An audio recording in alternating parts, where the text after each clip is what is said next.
Hello, dear reader. Well, it seems there are mixed reviews regarding season 2. I, myself, might perhaps feel the same way. Hello, everyone. Welcome to Gen Recaps. I'm going to talk about season 2 of Bridgerton. And this season was not quite like the first season. I personally, like many others, thought season 1 was better, but at the same time, season 2 did have its moments where the story just added perfectly to the mix, and I'm genuinely curious to see what's going to happen in season 3. And yeah, let's talk about what happened in season 2. Now, I'm not going to do a whole recap of each episode. This is just a review of the whole season, because I literally binged it in 2 days. I kid you not, I did 7 episodes one day and then saved the finale for the next. So in this season, Anthony Bridgerton, who he is the eldest brother in the Bridgerton family, and last season we focused more on his sister Daphne. It was going to be more of a focus on him this season, which it was. Also, I feel like he shared a good amount of the season with Eloise.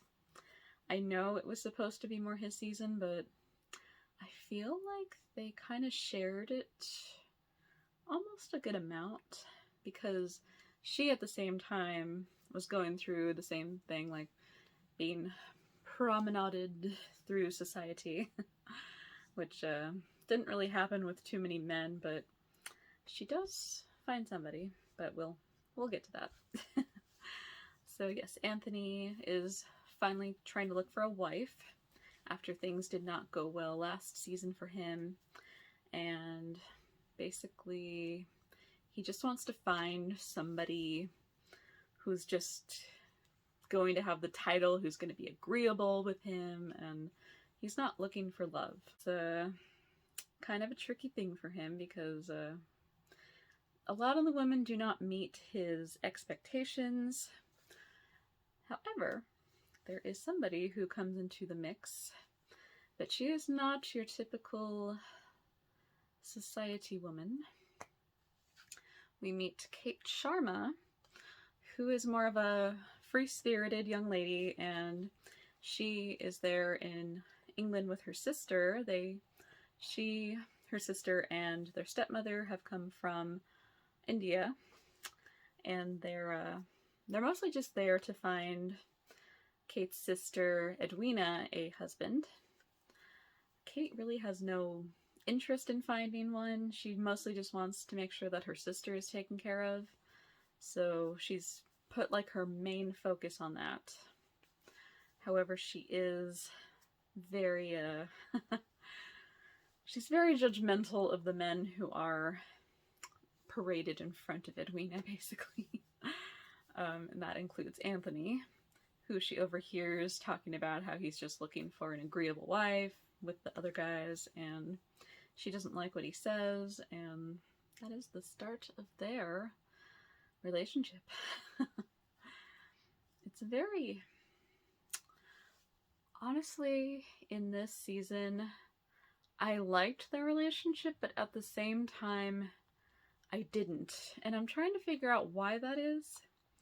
I honestly just feel like they didn't focus enough on them getting to know each other. We get so many scenes of them, literally face-to-face breathing each other in. Which, I mean... Sorry, my dog's here. I mean, it works because this show is supposed to be that way. But at the same time, we're just kind of seeing more of the lust between them more than the true love.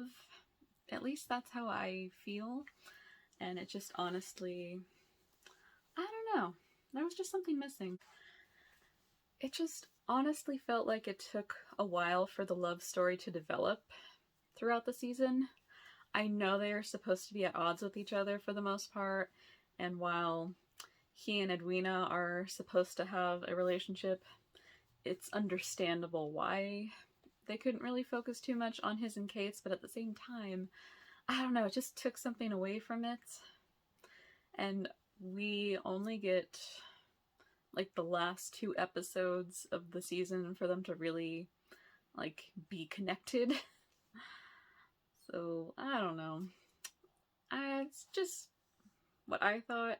I don't know if anybody else thought the same way. It seemed a little lacking. Chemistry wasn't lacking. They honestly were very believable in being attracted to each other. And I did like the scenes where they did get to know each other, like the library scene where Kate's in the library and Anthony goes in and finds her and she asks him what happened to his father and like just that kind of stuff, like getting to know each other. I feel like there just wasn't enough of that. Not enough of the deep emotional connection, because you kind of see in season 1 with Daphne and Simon, they get to know each other more. They are at odds with each other at first too, but because of the arrangement that they do in the first part of the season, it gives them that opportunity to get to know each other and become friends. And I feel like that's what this relationship was missing. It was just missing that piece of the puzzle. But yeah, overall, I still like Anthony and Kate. I wish we could have seen more of them getting to know each other. That's the only main problem that I have with it. On top of the love story, we also got to see Kate and Edwina's sisterly bond.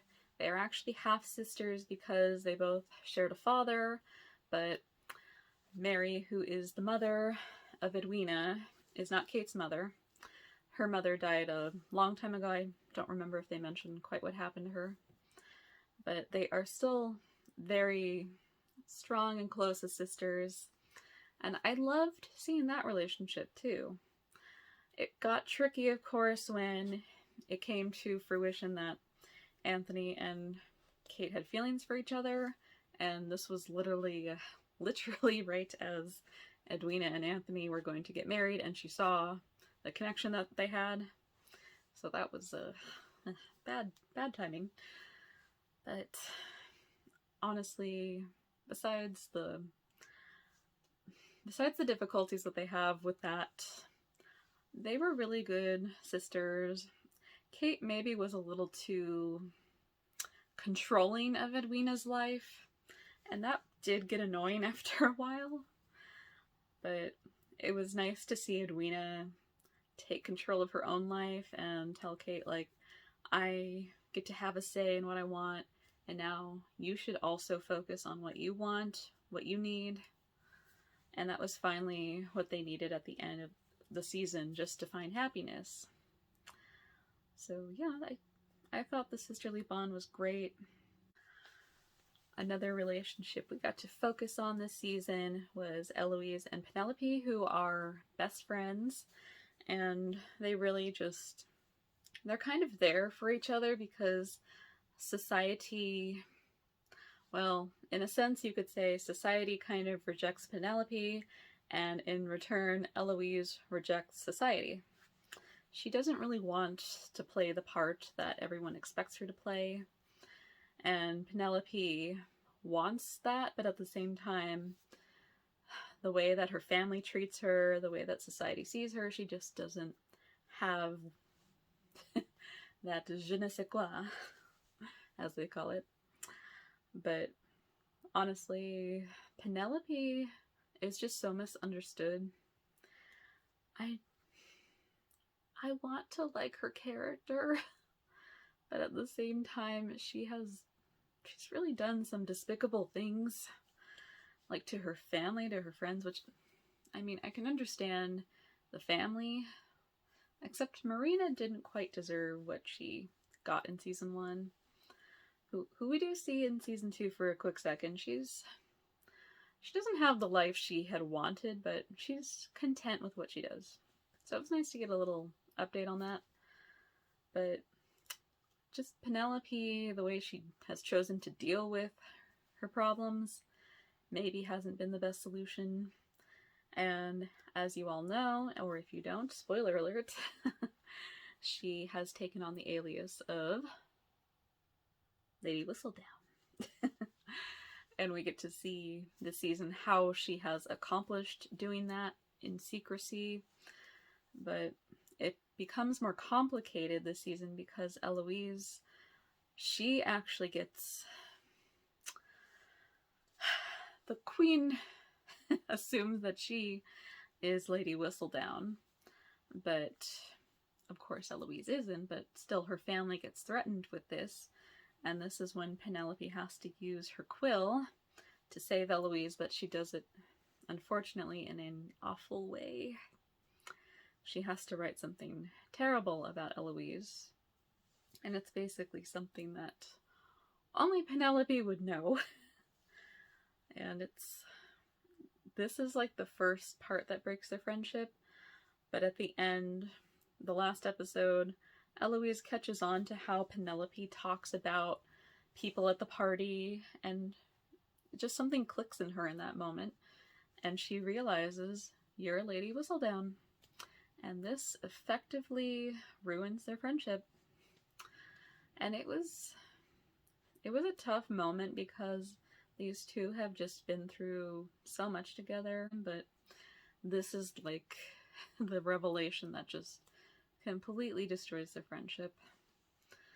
And I don't know if that's ever going to be repaired, because Penelope does have a lot to answer for.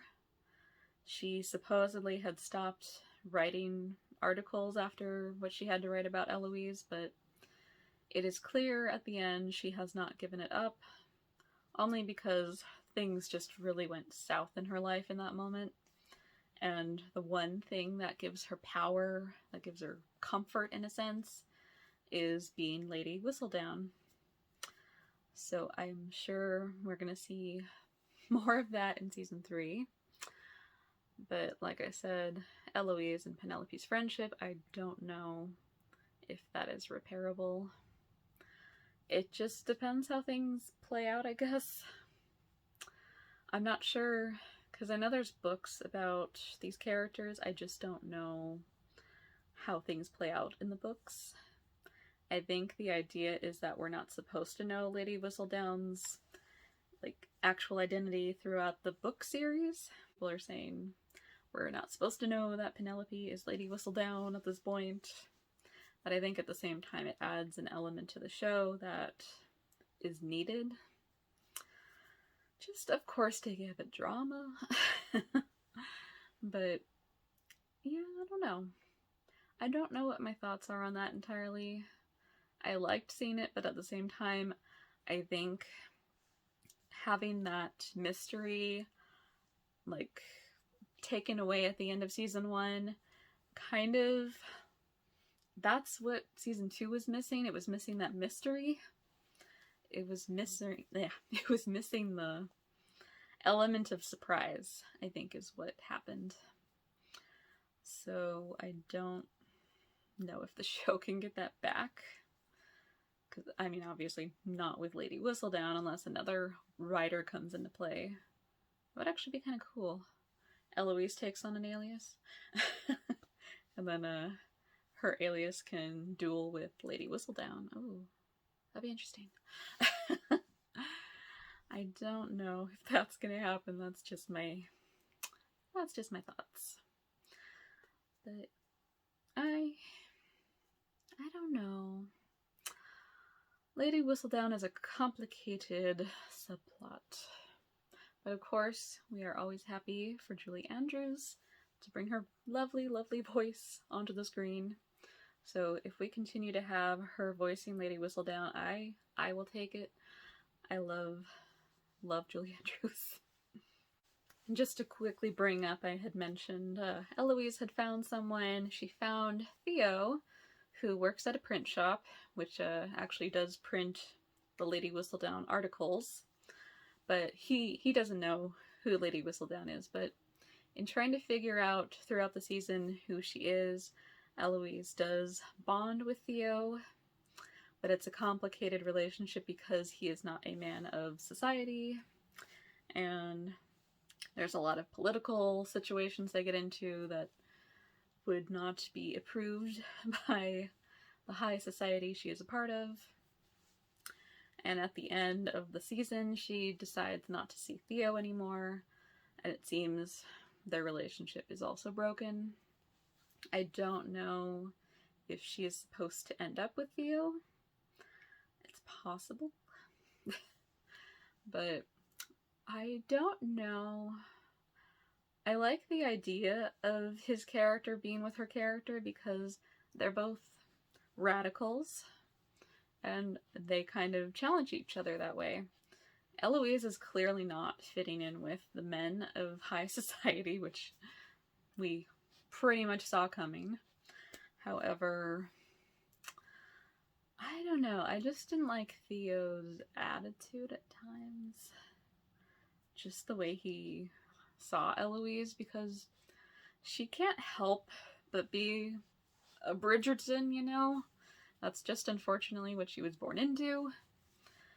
And I don't know. I don't know if I like them together. If their relationship has a chance to change a little bit and evolve more, then I'd love to see more of it. I just wasn't too impressed with the relationship. I liked the idea of it, but I want to see more from them. More commitment to each other, you know? So maybe now that Eloise has learned that Penelope is Lady Whistledown, that might drive her back to Theo. And as far as Penelope's love life goes, she is still interested in Colin, who has returned from his travels, and I'm sorry if anybody likes them together. I truly am sorry, but I do not like them together. Colin is he's frustrating. People are constantly hinting to him, like, Penelope is interested in you. She's hinting to him that she's interested in him, and he just sees her as a friend, which, okay, that's fine. But at the same time, he just remains clueless that she has feelings for him, even though it's obvious. And he just is not a good judge of character at times. And I don't know, he just frustrates me. And of course he breaks Penelope's heart at the end when he's talking to his friend saying he would never be with Penelope because they're mocking him for it. But that just was kind of like the final straw of like, yeah, Colin, no. Please, can Penelope find somebody else who would maybe like truly appreciate, not only appreciate, but respect her?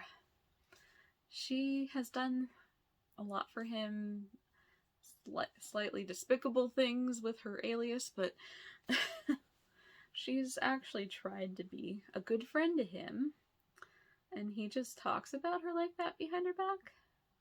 Like, the Lady Whistledown thing aside, first of all, he doesn't even know that is the thing, but I don't know, he just doesn't have respect for her that he should, at least behind her back.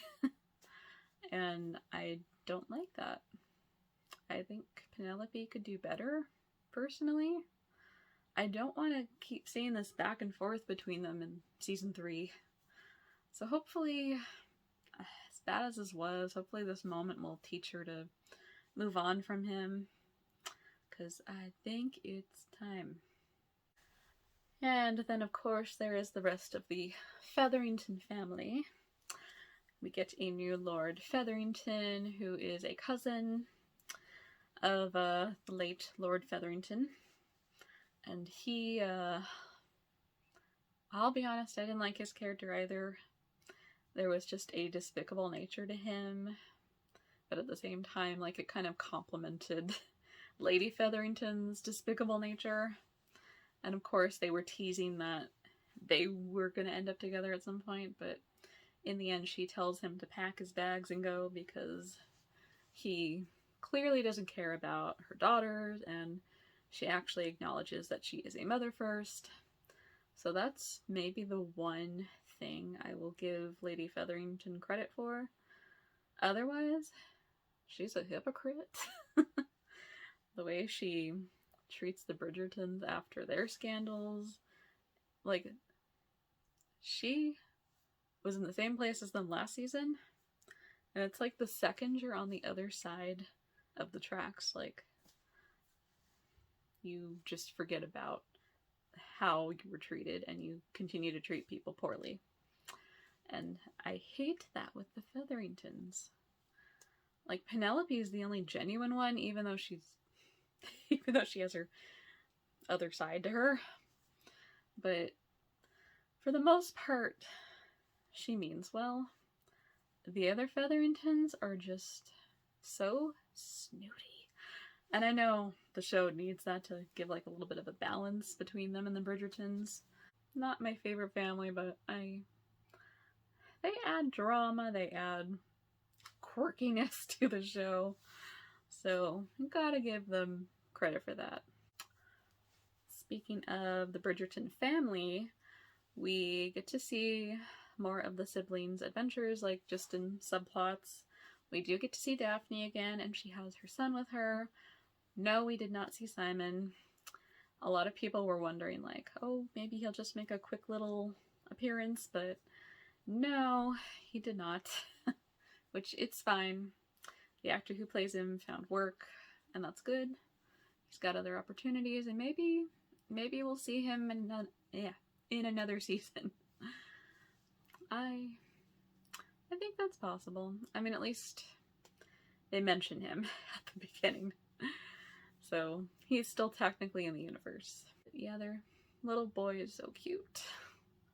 And it was nice to see him. I wish we could have seen Daphne with her son a little more. We only got like 2 scenes with them. But I'll take it. Maybe season 3 we'll see the son grow up more, and maybe he'll be included more in the plot. One thing that we got in this season was a heartbreaking flashback. This was in episode 3, and this one actually, I personally think episode 3 was the best episode out of the season, because this is when the Sharma family is going over to the Bridgerton country estate, and they actually have the father's grave there, at least a memorial, and we get to see how his bond was with Anthony. Unfortunately, at one point when they're picking flowers for the mother, he gets stung by a bee, which I think that did happen in the book, and he has a very bad allergic reaction to it, and immediately causes him to die in Lady Bridgerton's arms. And that scene was just so devastating, because not only that, but she was pregnant with their last child. She had to go through giving birth to the child without him by her side. And Anthony, of course, had to take on the title of Lord Bridgerton, and he didn't know what he was doing. He was so young at the time. And just to see how this family was affected by his death was just so heartbreaking. And you get a better, like, sense of why Anthony is the way he is. Like, he and his mother just kind of have kind of an off relationship in the first season, and you kind of see why he just wants to distance himself at times from his family. And it's because he was forced to take care of them under such very just distressing circumstances. And it's been hard for him to be a brother to his siblings, because he pretty much had to become like a father figure to everyone. That's why he was so protective of Daphne in the first season.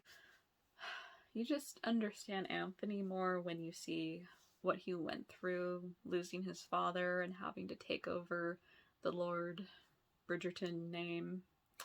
And it's just it was a good episode in showing that, just getting to know his character more.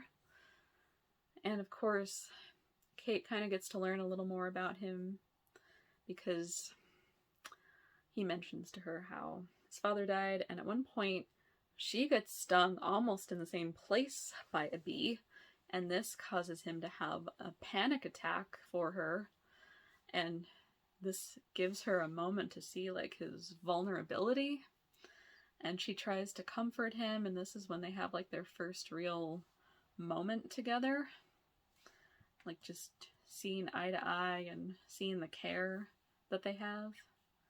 And it was really, that moment was so powerful, honestly. That's why I wish we could have seen a little more of that throughout the season. Just more of his care for her, not just the lust. Again, my opinion, but honestly, episode 3 just stood out to me so much, and I think that was the best one. Just because of the flashback, and because we get to know Anthony more. Also have to love Lady Danbury and the Queen's relationship.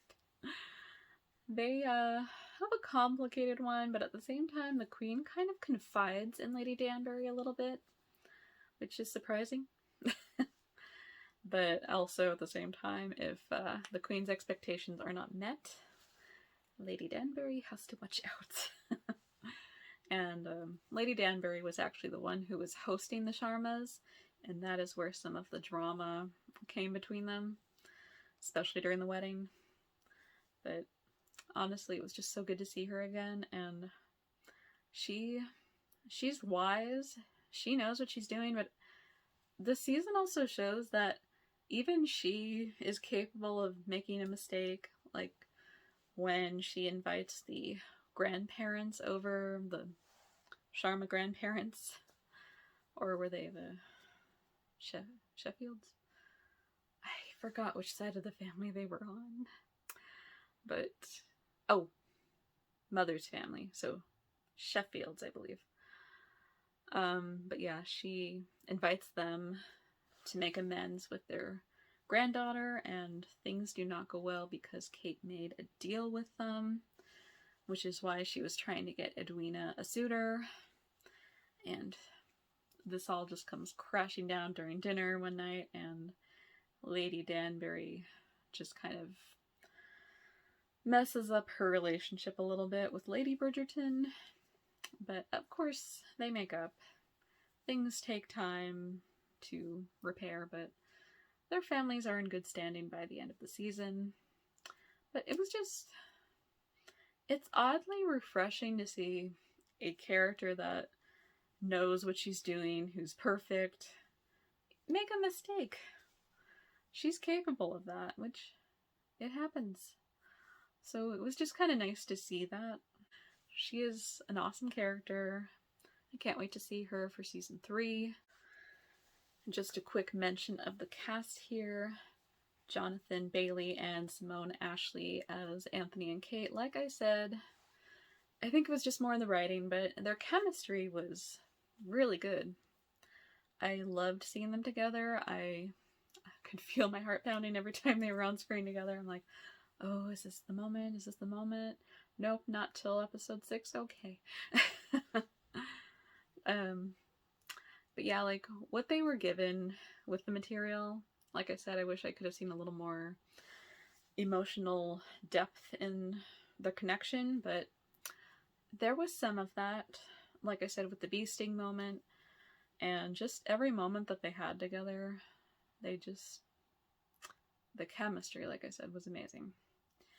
And yeah, I hope we get to see them in season 3 again. I hope it's not a situation like where Simon wasn't seen. That Anthony's not going to be in it, but hopefully he'll have some kind of story with Kate in there. Claudia Jessie as Eloise, she just has done a great job with this character since season 1, and we get to delve more into her character this season. We already knew that she was very anti-society. She didn't want to like be paraded in front of the Queen and have to go to balls, but of course, she had to play the part. And she also just kind of struggles with the fact that she knows she's not going to please her mother. And we see that she just is upset by the fact that she will never meet her approval. But I love this moment in the final episode where her mother says that she loves her the way she is. And it just was that little connection that they needed. But Lady Bridgerton's more down to earth. She also has a role to play, so I think that's where it's tricky for her to have these moments with her children, because she loves them dearly. They are the last part of her husband that she has left. But at the same time, she has to be a lady of society. She has to do what Bridgertons do. But yeah, just that moment between them was nice. And I don't know what is in store for Eloise in season 3, but we might have the season focus on her more. That or Benedict. I'm not sure who's next. Each season is supposed to be about each Bridgerton. I just am not sure who's next. But yeah, if we do get Eloise in the center next season, I would love to see Claudia Jessie more and see her explore the character more. I know I'm gonna pronounce this name wrong. The actress who plays Penelope Featherington, Nicola Coughlan. I hope I said that right. If not, please correct me in the comments. Nicely, though. Yeah, she does a great job playing Penelope. And she just has these two sides to her that we actually get to see in this season. She has like this sweet, just kind of like devoted side to her when she's Penelope, but then when she's being Lady Whistledown, and of course Lady Whistledown's, what was she, a servant of some kind, she has this nature to her that she's very good at what she does. She's very good at deceiving. She's good at being manipulative. And it's kind of like the mother's traits are there, but she's using it in a way that the mother would not approve of. Because the Featheringtons have been slandered by Lady Whistledown, and I can only imagine how the mother is going to react when she learns her daughter is Lady Whistledown. It's not going to be pretty, is it? But we'll see how that goes in the future. I am glad it was just Eloise who learned that Penelope is Lady Whistledown this season. I don't think it would be in the best interest for the show to reveal to everybody who she is. Possibly in the last season that's what will happen. Or maybe she'll get away with it, I don't know. Maybe just the mother will learn. I feel like that's possible. But that might cause her to be shunned from the family, honestly. Or Penelope has made some money, so maybe she'll use that to negotiate with her mother, since she likes to do negotiations of sorts. I don't know. This is all just speculation. I, again, have never read the books. So yeah, let me know what you guys thought. Again, cast did a great job this season. Writing might need a little better work next season. Again, there were good moments. The episode 3 was my favorite. That flashback was so well done, and how it connected to the present. I like seeing that. So I hope we get more of that in season 3. It would be nice to see more flashbacks with the father and how he interacted with each of his children. I think that would be great. Yeah, let me know what you guys think. How did you like season 2? Did you give it a thumbs up or a thumbs sideways down? however you want to rate it, let me know and we can definitely chat. But yeah, those are my thoughts on Bridgerton Season 2.